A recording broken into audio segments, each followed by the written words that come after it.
This is the DRF Players Podcast. Hello and welcome to the January 17th edition of the DRF Players Podcast. I'm amused. This is just such an inside production joke, but the theme plays loud enough in my headphones that I really get a chance to rock out there. And it didn't seem to didn't have quite the faith that it usually does. I felt like I was competing with the background music there.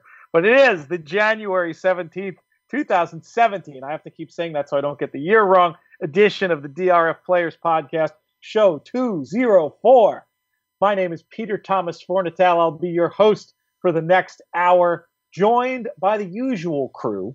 We have from the DRF offices in New York, Mr. Mike Hogan. Hello. And we have back, I think the jet has landed after an exciting weekend in Lexington, Kentucky, back on planet Texas. And I think he's back in the office today. Isn't that right, Jonathon Kinchen? I am in the office, doing, I'm doing the quote fingers, doing work. I was going to say, the first question I wanted to ask you actually is, with the National Handicapping Championship and its $2.5 million expected purse, at this point, just over a week away, isn't it? I was wondering if when you're in the office, the balance, and I know that your business partner listens to the show, so I'm very curious how you answer this question, what the balance is at this stage of the year between your proper work that you're doing for part of your business and how much you're looking to create track profiles at Oaklawn.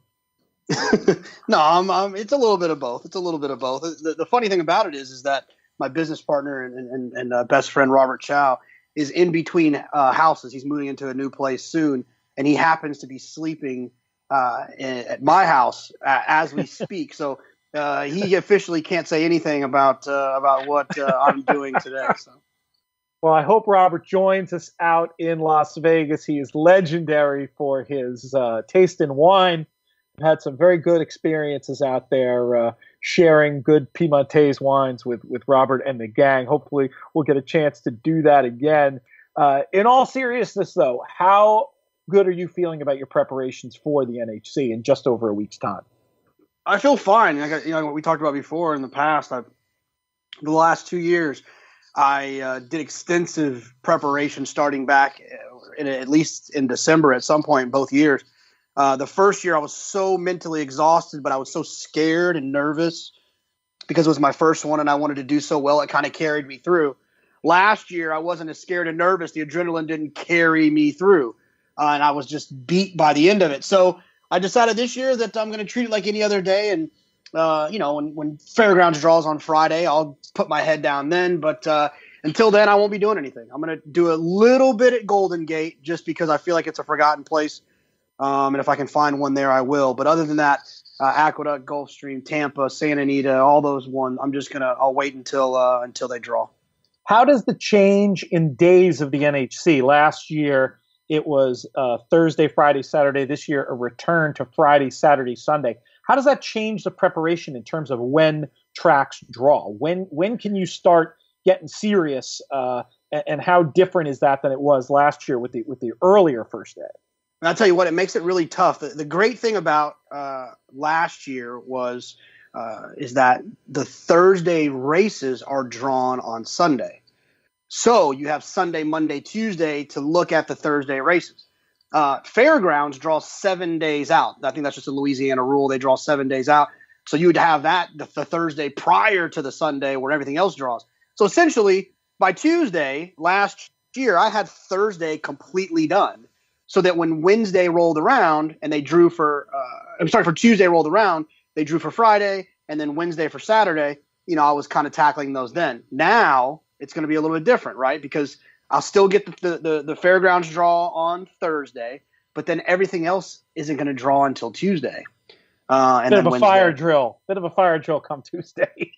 Yeah, it's going to be a little bit tougher. And I'll already be out there, so I'll be Ubering around Las Vegas trying to find a FedEx Kinko's that can print to my satisfaction. So either that or I'm going to pack my own paper and hope that I can convince some of the people at the NTRA to let me print. Actually, I joke.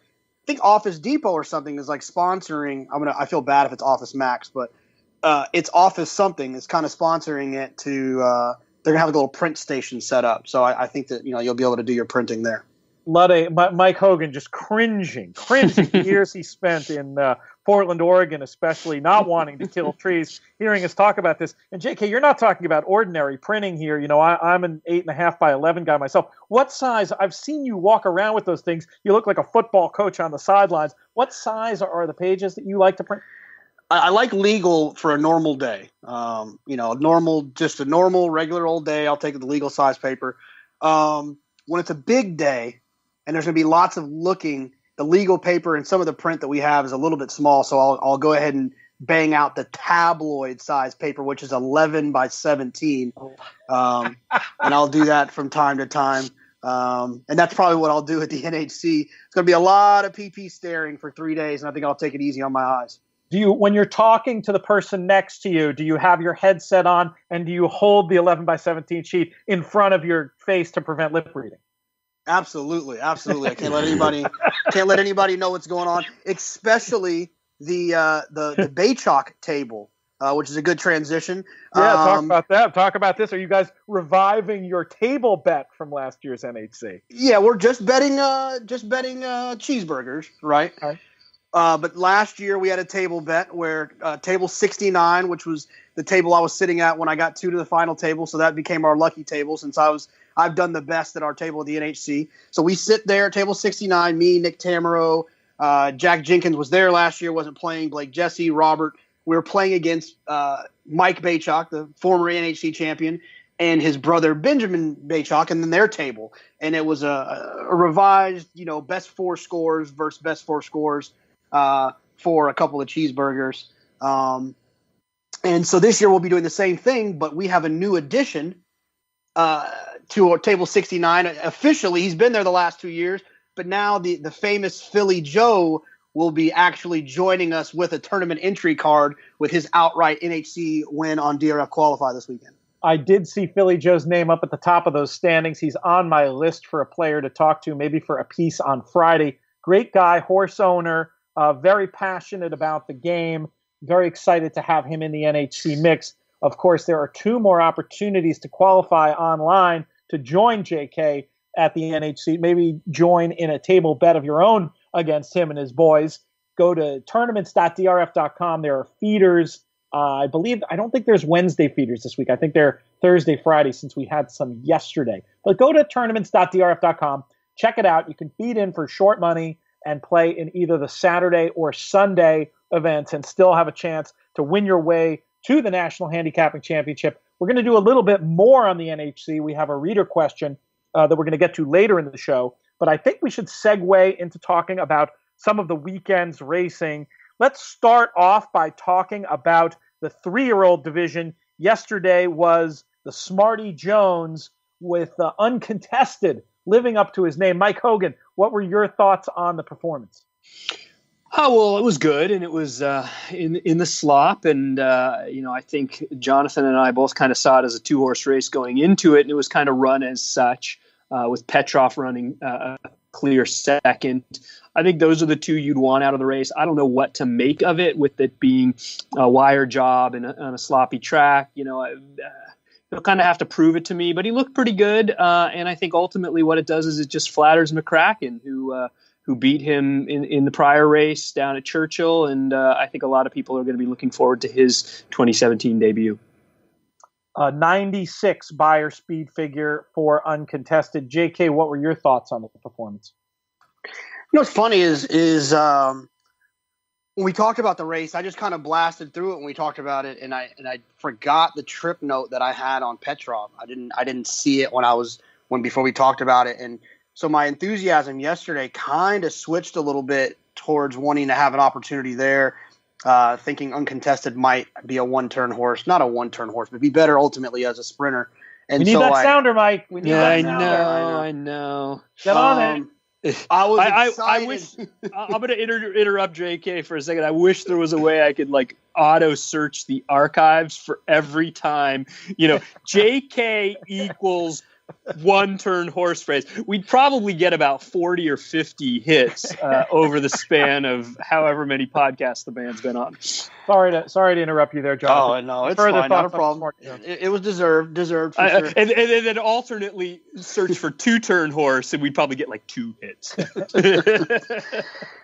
But anyway, so I got very excited about Petrov, and I kind of wanted to play around there. And then as I dug deeper, I noticed that Rowdy the Warrior, and the reason I bring him up is the 4-horse Rowdy the Warrior, who ran third, is one that I'd be looking at moving out of this race. The Uncontested was obviously loose on the lead. Rowdy the Warrior is kind of the second time now. He hasn't really gotten a favorable setup. Yeah, I know they were running, but the horse was loose and had really no pressure. So Rowdy the Warrior, as the distances kind of get a little bit longer, is one that I might want underneath in some of the later races down at Oaklawn. There was a little bit of extra 3-year-old action over the weekend, thinking specifically of out in Southern California, a horse that you are a big fan of, I know, JK, or were going into the race, Dabster, making his return to the races. Who ended up winning that race? Dabster did. I was famously DQ'd on opening day. Not famously, but infamously, I guess. It wasn't a very – I would have hit the pick 5 that day, and Dabster got taken down, deservedly. And then yesterday, the inquiry sign came up, and I was like, oh, because he did look like he came out a little bit at the top of the stretch, and I was like, oh my God, he's coming down again. But it was they weren't even looking at him; they were looking at someone else. I think the story of that race was Surfside Sunset. I think a lot of people expected him to run well off of the debut where he broke poorly and was running at another Baffert trainee American Anthem that is highly regarded, and Surfside Sunset got to one of those tricky trips and didn't really run that well. But Dabster was good. He looked like he was beat at the 3/8, and especially at about the 8th pole, he looked like he was beat, and he just kept finding. There was another super impressive performance from a Bob Baffert runner this weekend, a 3-year-old out at Santa Anita. Mike, tell us a little bit about Valiant Minister. Well, Valiant Minister was, like you said, a 4-year-old debuting for Bob Baffert. Baffert had another horse in the race. I believe there was a morning line favorite was a Baffert horse as well. There was a first-timer for Peter Miller. And the other Baffert had run a couple times, hit the board, I think, and was the morning line favorite. The moment the betting opened, everything was on Valiant Minister. Every other horse in the race was cold. I think the horse opened at, Jonathan, you may know, 6-5 even money, something like that. Maybe even flirted with below even money for a little while. Drifted up late, I think, ended up going up to 3-2 at one point before coming back down to even money. And long story short, he ran like an even money horse. And I think, Jonathan, you said a 99 buyer in the debut? Yeah, that's what I heard. I didn't see it on paper yet, but I've heard it a few times. But I can pull that up. Something interesting about this type of situation is that the way that he ran that 6-furlong race was obviously pretty impressive with that big figure. It's going to be interesting to see what they do with this horse. If it was a 3-year-old, we know what would happen next, right? Mm-hmm. Maybe they would sprint him one more time, and then they would stretch him out because he's a 3-year-old, and you have to do that if you're a good 3-year-old in Bob Baffert's barn. These are the types of horses that Bob Baffert wins the sprint championship with and things like that, where he's not really forced to do that. I heard him actually this morning on Steve Bick, and he said that he's not really sure what he's going to do with him. He thinks he'll sprint him again, and then maybe he'll stretch him out. The Candy Ride part of it kind of made him think that he would go a little bit longer, but if he's got any upside off of that performance, I think it's pretty special. What do you do, Jonathan, when you're reacting to a horse who puts up a figure like that first out? It always makes me a little bit nervous about the ability to stay together when they debut with that big of a number. The fact that this is a 4-year-old, does that mitigate it somewhat, or does it give you a little bit of pause? No, not really. Typically what I'll do is like I said, I try to jump on DRF and read quotes. I was fortunate enough, like I said this morning, to be listening to our pal Steve Bick, and Baffert said something in that interview that will make me put a note on this horse, and I don't care who he's racing in next time. If a little bit of an improve makes him lay over the field, I'll single and build everything around him. And that is that Garcia came back, and Baffert was expecting Garcia to say, "Oh, wow, what a horse. Wow, how good is he?" And he came back and he said, "He's so green." He was looking all over the place. and Baffert was like looking he went 108 and change. He was looking all over the place. So those are the types of things that help me lean on short price horses to build around. And if there's, so that suggests there'll be some improvement there for that horse. And next time he runs, I'll be expecting it. I got a couple other points on Valiant Minister before we move on. First, he was a pretty pricey 2-year-old in training sale, and I'm going through in Formulator. You can do this. You can pull up lifetime workouts, and then you can go into any of the Bob Baffert runners and look at Valiant Minister. You'll see that he had a number of gaps in his work tab. He was purchased as a 2-year-old in training in 2015. He was working in 2015 a few times, and then sent to the sidelines in September of 2015 and didn't work again until March of last year, then was nearly ready, it looks to me, was working 6 furlong works through May, cut back to a 4 furlong work on June 1st. Something must have gone wrong because he'd worked about 8 to 10 works straight every week in between, like clockwork. And then he didn't work again until November. So I don't know if it was a major issue. Jonathan, either on the interview, go ahead. He said minor issues. I just wanted. He said no surgeries, just minor little nagging things. Yeah. Just kind of nagging things that were an issue. Yeah, and then came back in November and again was working every 7 to 8 days like clockwork until the debut.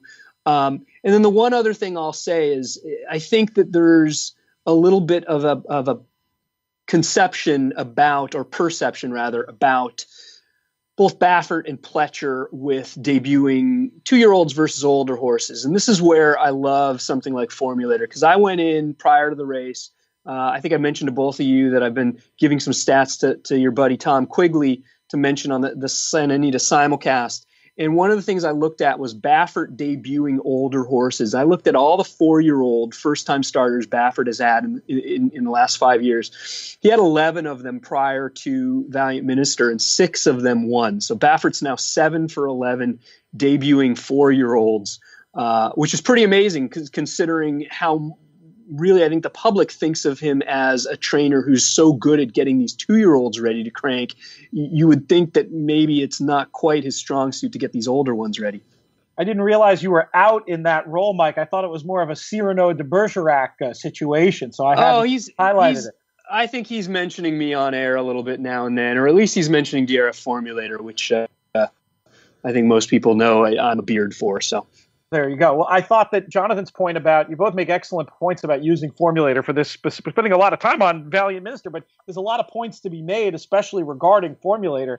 Jonathan mentioned about the ability to hunt down trainer quotes, either in the excellent articles you're going to read on DRF.com if you're a DRF Plus member, or also a regular listener to the Steve Bick Show, as I've said many times on this program and on at the races. I think there's no better or faster way to become a horse racing insider than to be a regular listener to that show, and also somebody who regularly reads the great work of the DRF team of reporters that you can get via DRF Plus. You can get pretty quick, and to be able to take that information and make your own past performances via Formulator that much more bright and in color by having right in the running lines of your PPs some of these quotes from a guy like Baffert.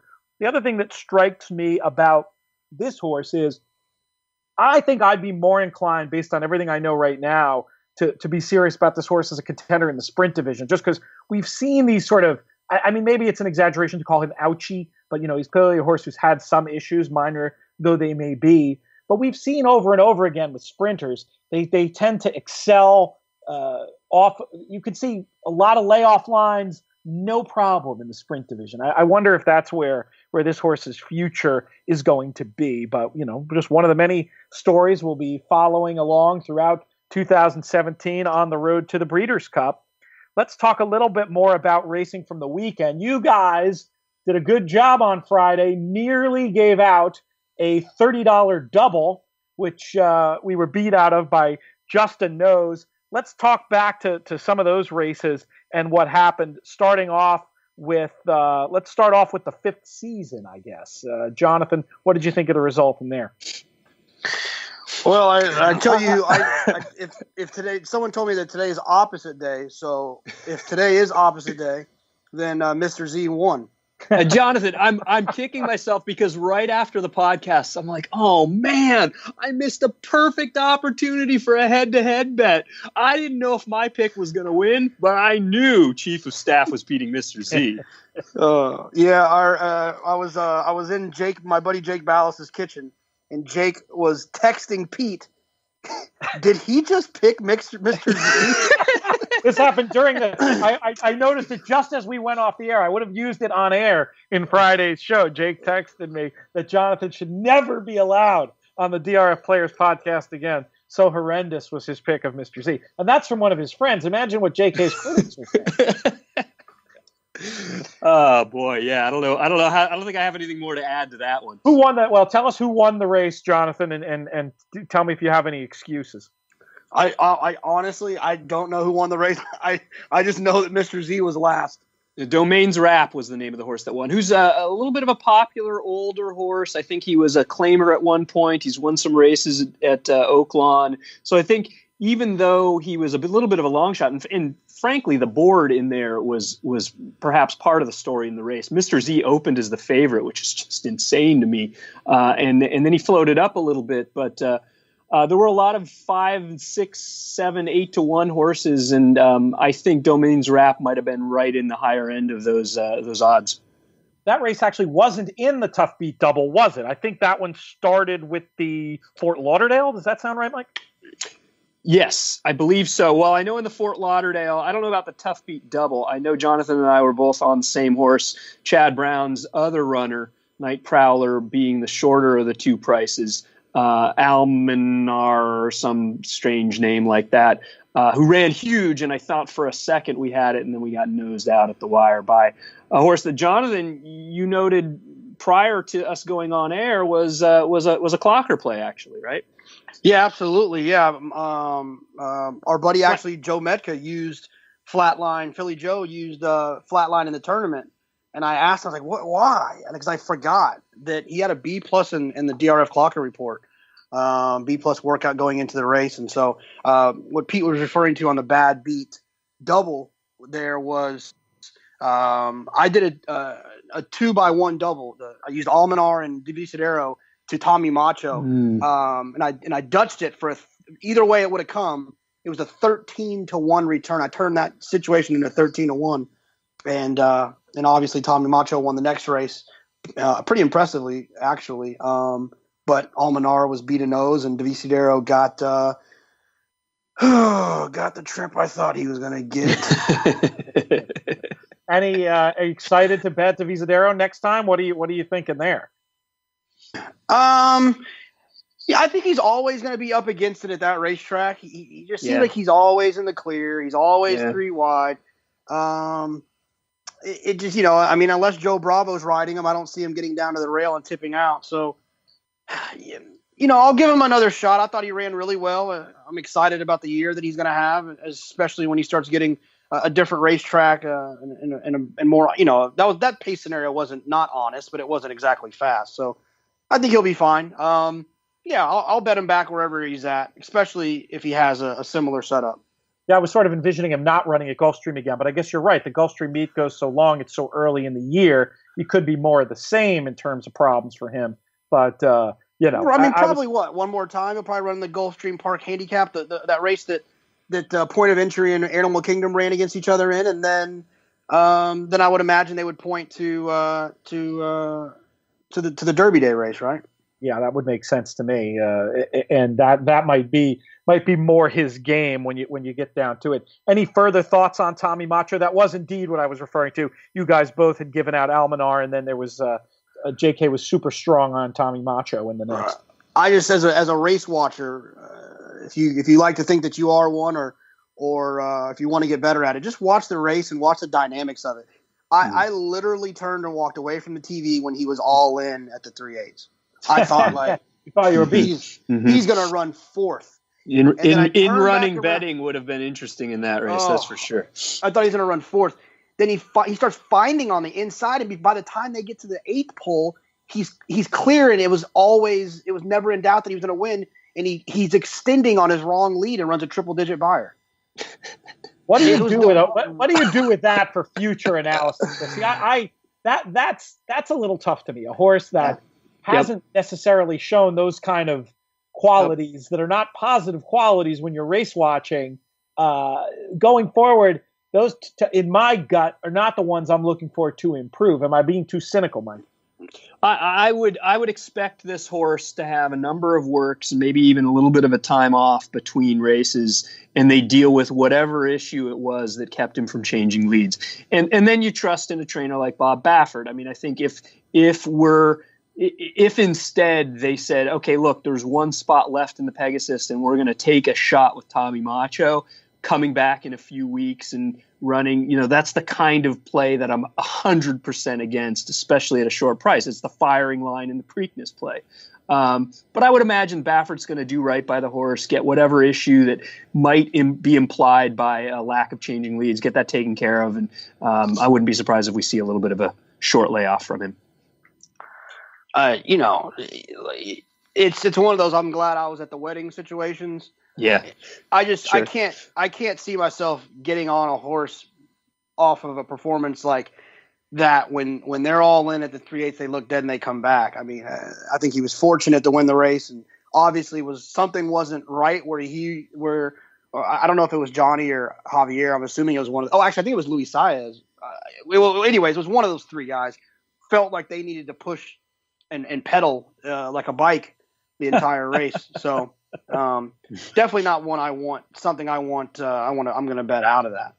No, that makes sense. What about other races over the course of the weekend, guys? Anything else catch your eye in terms of horses to add to a watch list, or should we move on and maybe take a quick little preview look at the Pegasus?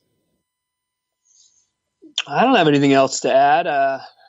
Jonathan, and I know you probably were following a little more closely than I was, at least at the time. No, I just feel like I need to regain some of my confidence by my Mr. Z pick and just pointing out that I was right at Aqueduct with Yorkie Poo Princess. You were. That's right. Good job, Chalk Boy. I need a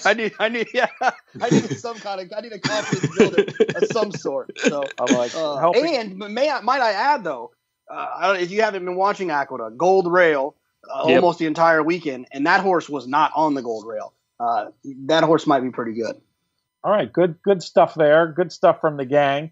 The Pegasus shaping up to be some pretty interesting sport as the rematch, I guess we should say, between Arrogate and California Chrome. Very much looking forward to it. It's going to be very fun out at the NHC to be in a room with 700 horse players watching it. There's been some news breaking about other entrants in the field. At this point, we're getting pretty close. How close are we to having all 12 of those gates filled? Who are either of you guys up to the latest news on the Pegasus? I think it's 11. I don't know. I can pull up an article while we're talking. I can pull up Matt Haggerty, I believe, wrote an article about some of the newest additions, most notably Rallis. As to no one's surprise, we knew Redham had a spot in the Pegasus. We knew it wasn't going to be by Nyquist. We knew Donworth was nowhere to be seen as far as the work tab goes. So we knew neither one of them, even though that was plan A and plan B back when they bought the $1 million entry. I think they had to go with plan C, which is a turf horse in Rallis, now running on the dirt in the Pegasus. So there was that news. And then the other news was evidently a fantastic work by one Prayer for Relief ended up getting Dale Romans and Ahmed Zayat very excited about the prospect of running this horse against California Chrome, against Arrogate, and against 9 other horses, I guess, for a share of 1 million, or I guess they're probably looking at best case scenario, third, right? What is the purse structure again, JK? I know you've said it on the show before, so I'm giving it to you, hoping it's at the tip of your brain. No, it's not. I think it's like 7 million, 2 million, something like that. While he's doing that, I will say this: Prayer for Relief has been working well for 3 years, and I have at least 5 digits worth of money that I would like to have back. Betting him in exotic pick 4s, pick 5s, pick 6s. Because he's been working lights out and he never picks up his feet. Well, All right. Frank Scottoni had the line on him, and I've seen others repeat it on Twitter, but he's the one who I heard call him this first, and it just continues to ring true. Prayer for class relief. Yeah, well, sure. And this is a horse who last time he hit the board in North America was the Hal's Hope 2 years and 1 week ago, running third to Lee and Confrontation. Then he went to Dubai. He's not hit the board in his last 2 starts since he returned for Dubai, when he ran in the Fayette, where he was 5th, beaten 16 lengths, and in the Clark, where he was 9th, beaten 33 lengths, and beat only one horse. That was the aforementioned Mr. Z. So, yeah, that's all I have to say about Prayer for Relief, but he's going to be in the starting game. At the same time, when you're looking at the economics of this situation, it might make sense to take a shot. Now, what did one of you guys dig up the purse?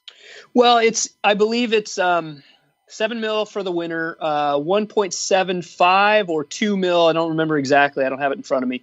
For second, third is a flat mill, and then they recently announced, this is another within the last week or so, another announcement where they've juiced up fourth and fifth originally after third place. All other runners are getting back $250,000 of the original $1 million put up, but now they've juiced up an additional $350,000. I believe it's $200 extra for fourth place and $150 extra for fifth place. Fourth and fifth, yeah. Yeah.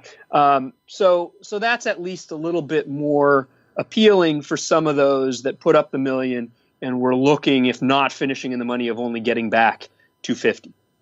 Jonathan, this race is going to be part of the NHC card.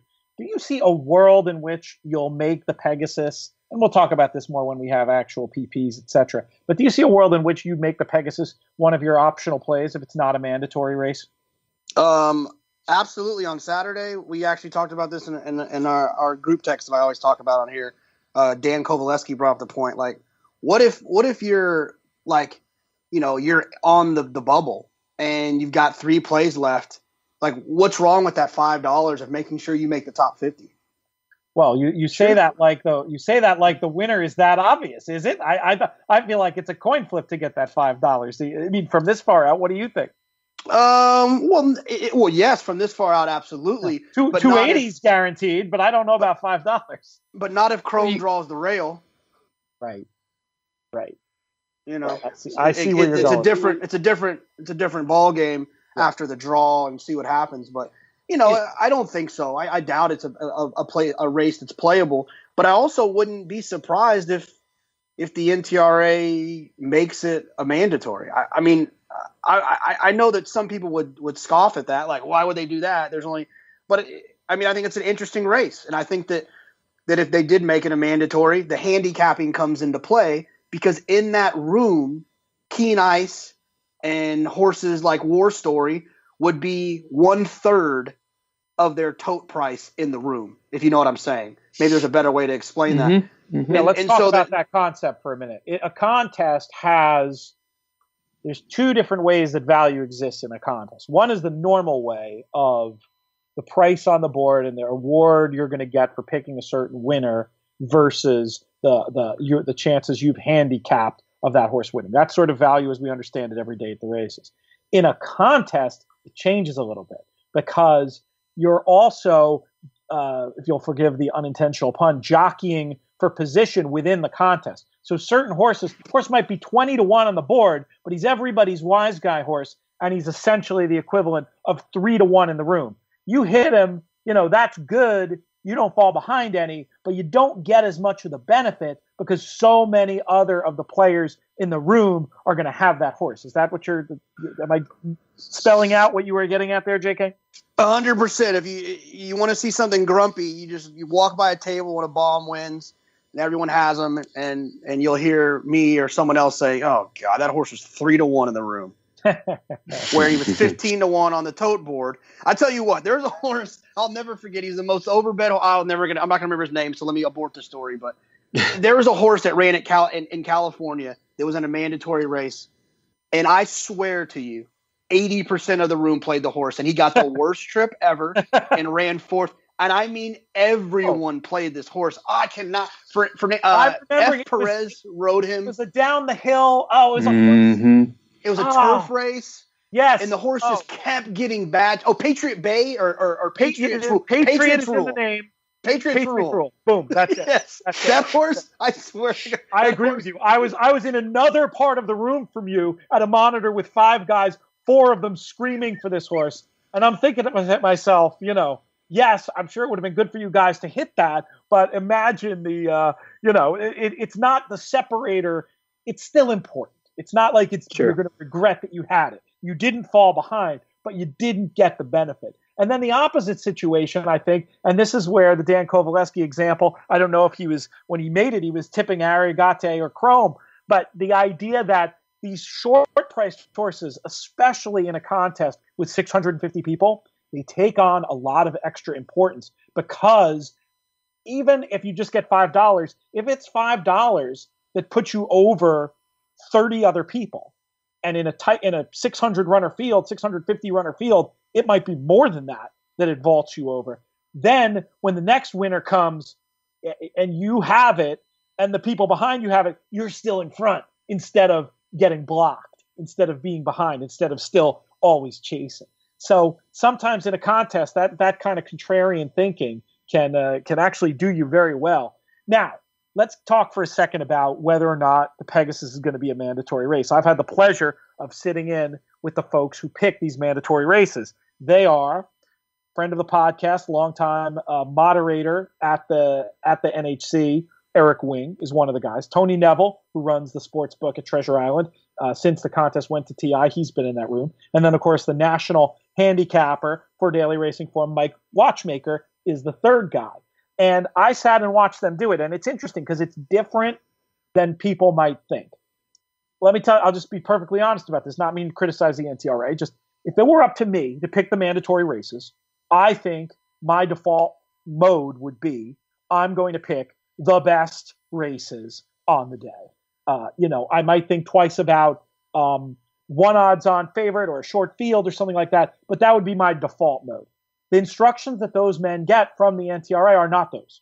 The instructions they get are to present a survey of what American racing is. And that's why you will see a $5,000 claimer from Fairgrounds in there because, claiming races, bread and butter of American racing, you're looking to put a survey of American racing, you're going to have a low-level claimer in there. I think the guys, when they pick that race, are doing the job they're assigned to do. They're doing their job correctly. However, given the mandate that they have. If it were up to me, that would just not be their mandate. Now, the way that I look at the world, I feel like the Pegasus would clearly be in there. Even though you have these 2 overwhelming favorites, it's a big full field. It's an exciting race. It's not one horse. It's 2 horses. You at least have to choose between them. Like, that's handicapping. That should be part of the NHC in the way that I look at the world. However, if your mandate is to create this survey situation, you can't have every race be from Gulfstream, right? And you're going to have 12-horse race at Gulfstream, 12-horse turf race, super competitive, that kind of thing. And you're there with their mandate, they may well default towards that. What would you guys do if it were up to you, starting with you, JK? Yeah, well, let me paint a picture for you, right? It's like handicapping, what it is. When people ask you, because I know everyone's had to answer it before, handicapping, what does that mean? You have to explain it to them. And essentially what you tell them is I look at past situations with racing and evaluate today's conditions and how the race will unfold and who the most likely winner is and what situation presents the most value based on all that stuff. That's kind of that's the best way to explain it. To me, evaluating who is going to win the $12 million Pegasus with 2 of the best horses in America that are arguably going to go head and toe for horse of the year, and evaluating what's going to happen in that race in terms of post position, trainer statistics, pedigree, past performance, all those things. To me, that's a truer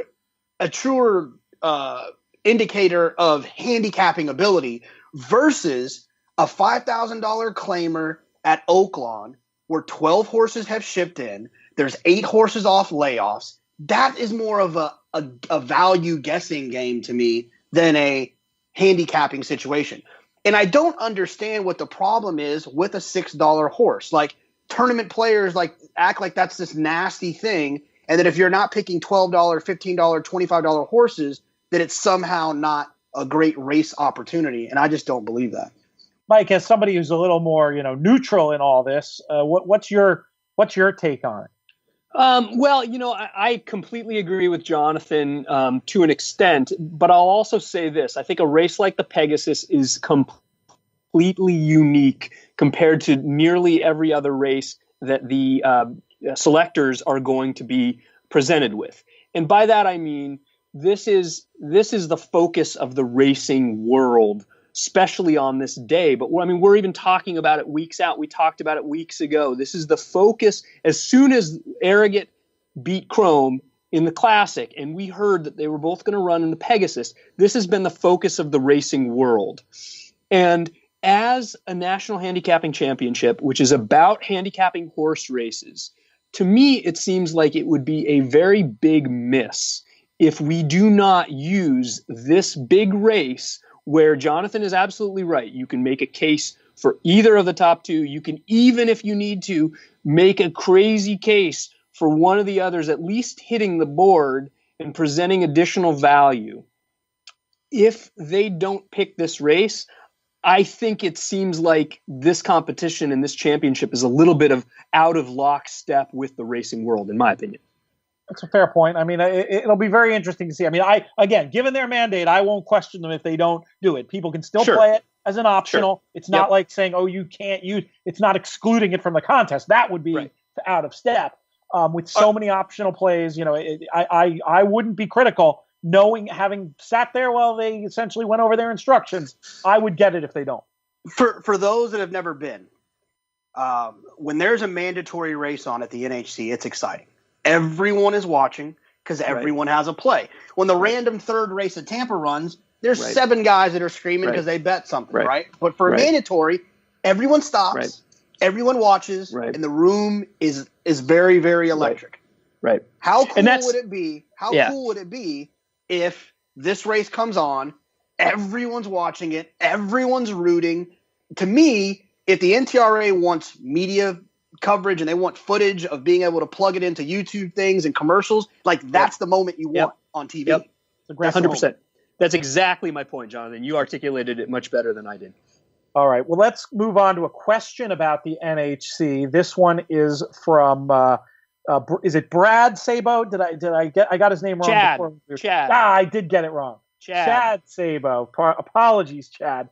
And he had some questions about coming up with a plan for qualifying for next year's NHC, for the 2018 NHC, on a budget. And he's mostly a weekend player, not a big budget at all for compared to the average tournament player, I'd say. He's looking to spend about $200 a month, and was just curious, JK, to get some advice in what the best way to approach trying to qualify for the NHC would be. I have a few thoughts, but why don't you go first? I had this conversation with someone the other day. I would go to DRF tournaments.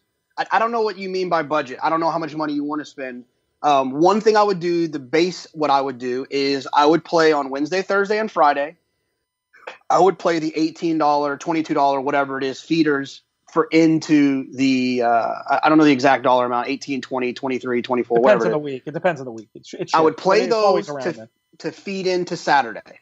So you're never having to put up the big 165. You just put the 18 up. Now, what I would do to take that to the next level is I would play a $20 matchup and the $20 feeder. And the idea is that you might not be good enough that day to beat the 30 guys, but you can probably beat the one guy and break even on the day. And then you just do that every week until you'd be playing on Saturday more often than you'd think without having to invest the entire $165. Hopefully you do well enough in your matchups that you can kind of cancel it out and pay for it. The key to that is if you're more of a weekend player, that those during the week events are all in contests, meaning all picks have to be in before the start of the first race. You could do all your work on that the night before, essentially, sort of, in a perfect world, you'd go back through after scratches, etc. But if you had to, you can put in some alternate picks, get post-time favorites if you end up getting hosed in that regard. So you could do it without spending. I mean, one question I did not ask was how much time he spends handicapping a race typically, but assuming he can go through that process fairly quickly, you could definitely make that strategy work. Additionally, I'd suggest that, it's very obvious, but you're going to want to play in all of those NTRA free events, and not only to try to have your miracle day and finish in the top few of the 2,000 people who play in those, but to get tour points. Let's say there's 2,000 runners, top 200 get tour points.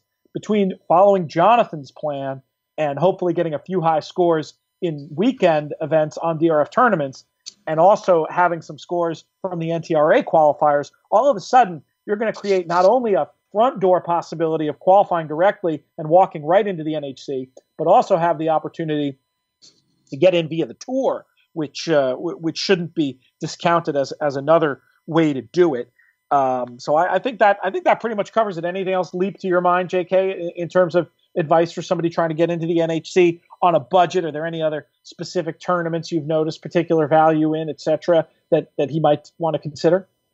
I'll say it. I've said it a million times. One of my favorite tournaments of the entire year is the tournaments they have at Hawthorne. I think that they're, they're $300, $350 or whatever, and you can bet whatever you want. There's no minimums, there's no maximums. So it resembles kind of what you do on a normal day. Chicago's in the middle of the earth, so that's easy for most people to get to, no matter where you're coming from.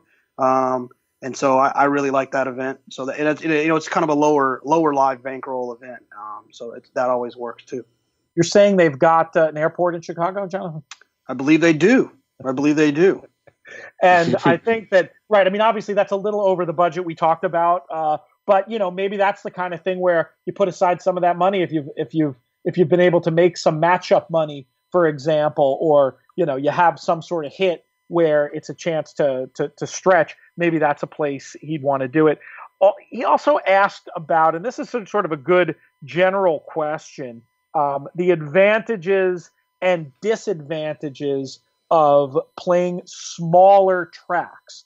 I don't think this was limited only to talking about tournaments. I think cash play could be considered as well. Mike, do you have anything that leaps to your head about the advantages or disadvantages of playing in smaller tracks? I do. I mean, I think from a cash play standpoint, I'm going to imagine by smaller tracks he means tracks with not just smaller purses, but also potentially smaller handle. And with that comes a little bit more volatility, which is both good and bad, depending upon which side of the equation you land on, because at a smaller track where the pools tend to be smaller, you might be betting a horse at 5-1 as they're loading into the gate, who then either drifts up much more than they would at a bigger track or gets hammered much more than you could expect at, say, Aqueduct or Belmont or Saratoga or Santa Anita, for example. But you can sometimes use that to your advantage, especially if you're able to dabble in other pools, get alive in pick threes. Sometimes at smaller tracks, there might be maybe less sophisticated bettors. And so sometimes that offers a little bit more value and you're not playing against some of the biggest bettors in the game. Makes perfect sense. JK, what do you think about that question? Yeah, I agree with a lot of what Mike said. I think the trickiest part is the pool size. It just most moves that you make in those situations, they can sometimes affect it. It's just kind of the way that it works.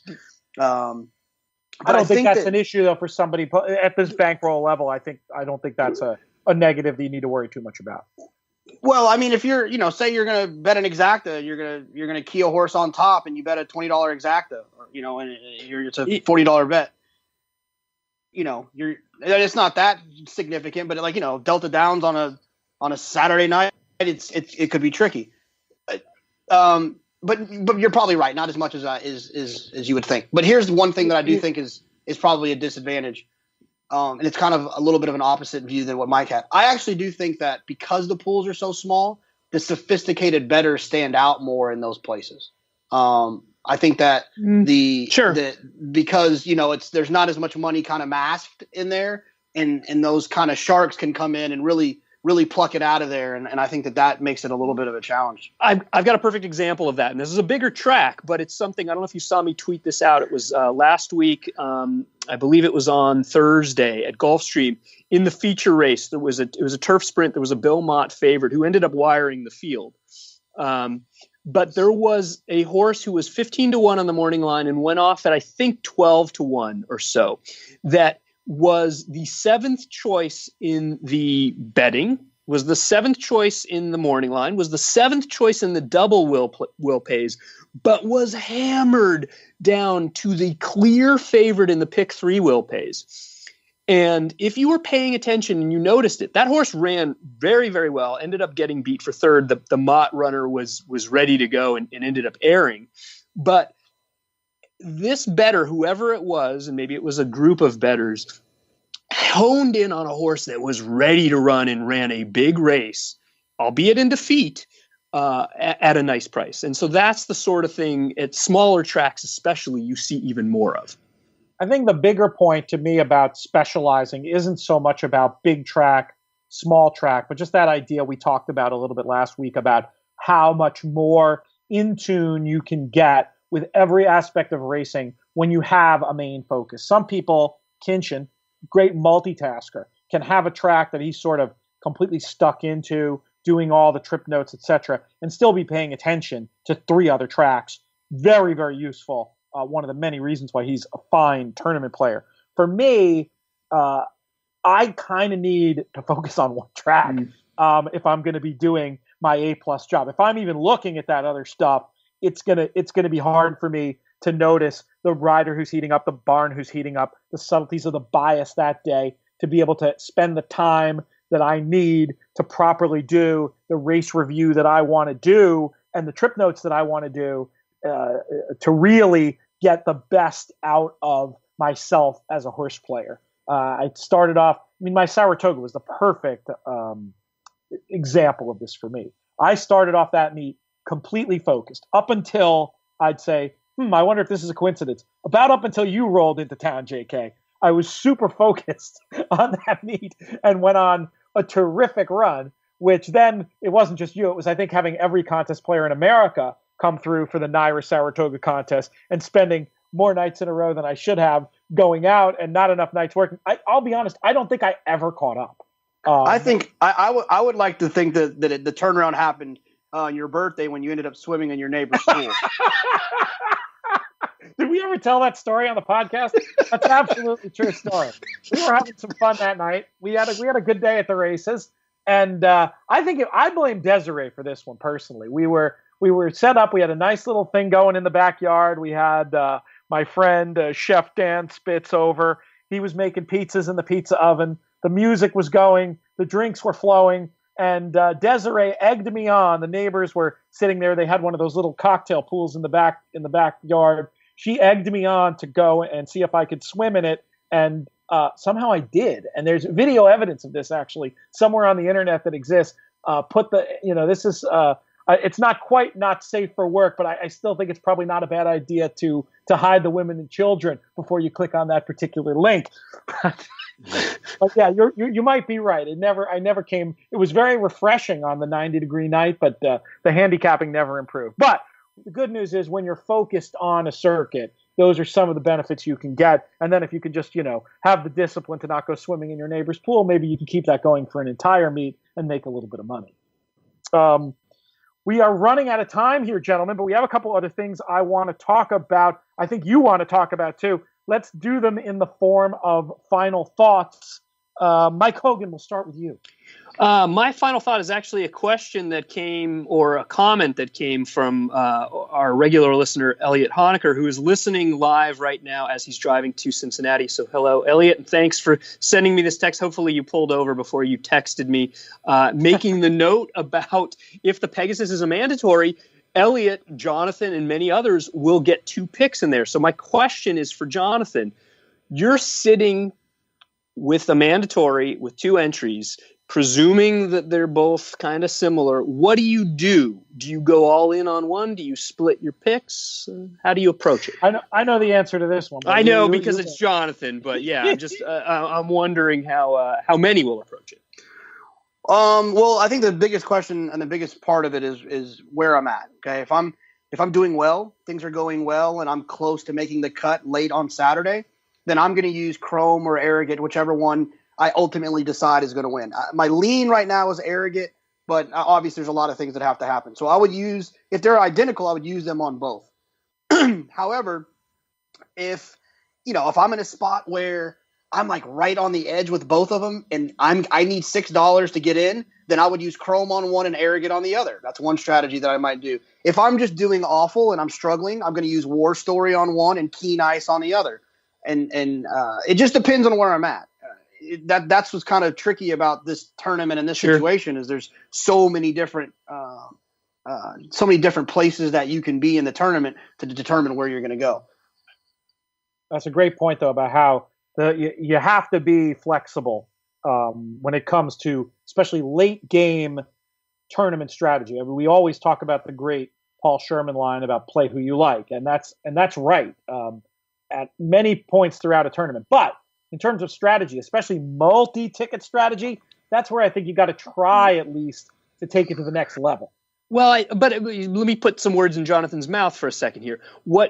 Jonathon's going to play what he likes, but it's going to depend upon where he's at. I mean, he's identified that on certain tickets he's got chalk, be it Arrogant or Chrome, whichever he decides he favors. And then on others, if he needs it, he's going to play a live long shot. That horse may be Keen Ice, it may be War Story, but he's not going to reach for a horse that he doesn't think is going to hit the board just because it's a price, right? And yeah, and I don't want to mislead people. It won't be War Story. War Story rode a gold rail last time. It won't be him. It was just a name I popped up. Sure. I don't want to mislead anyone that's a horse I'm interested in. Sure. Yeah, no, and it's, what's probably going to happen, what's most likely to happen if I am doing well is that I'll have one that's doing well, one that's not. The one that's doing well, I'll play the most likely winner, whether it be Chrome or Arrogant, and the other one I'll fire away with someone that's that could, if something crazy happens, then that becomes my good ticket, and that could get me to day 2 or day 3, excuse me. Contests are hard because sometimes you have to hold these seemingly contradictory thoughts in your head at the same time. On one hand, play who you like. On another hand, being willing to be flexible depending on the situation. But those are the kind of problems you have to solve if you want to be a successful contest player. Jonathon, we have time for a quick final thought from you. Yeah, just wanted to remind everyone, I don't know who all got the email. I'm going to tweet it out. I'm going to tag you guys in it too. But the NTRA is making a lot of ground with getting the phrase, the amount of the wager cleared up with the Treasury Department. And they have a 31-page document that's in the Treasury Department, and we just need to kind of push it through. It's going the right direction. And so they set up a little link. I think it's ntra.com/comment, where you can kind of fill out a thing and it will send this response. And we obviously just want to send as many of those as possible so that they know we mean business. And so we'll tweet that out. But when you get a chance, make sure you do that. For those that don't know what it is, the basic idea is that our tax laws in terms of wagering are just a little bit old. They're not really built for the new age of the multi-race bets, the exotic bets we have. And essentially, a lot of money is being taken out of circulation and kind of given to the government as an interest-free loan.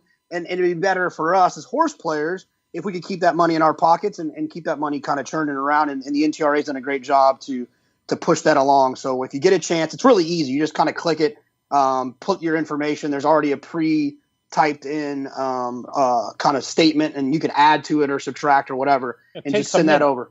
Yes, takes less than a minute. Yeah. And I'd like to point out, JK, not only you are right, the government is currently getting an interest-free loan. I'm sure there's benefits of that. But in the long term, they'll make more money too, because more money will be bet, thus increasing the cut for the whole for everybody, racetracks, horsemen, horse players, the government. Seriously, everybody wins. This is something the NTRA have been working on for a long time, pushing this particular boulder up a hill, and they are near the top, and we can help push them over. So go check that out. You can get the information on ntra.com. We'll be sending Twitter messages as well.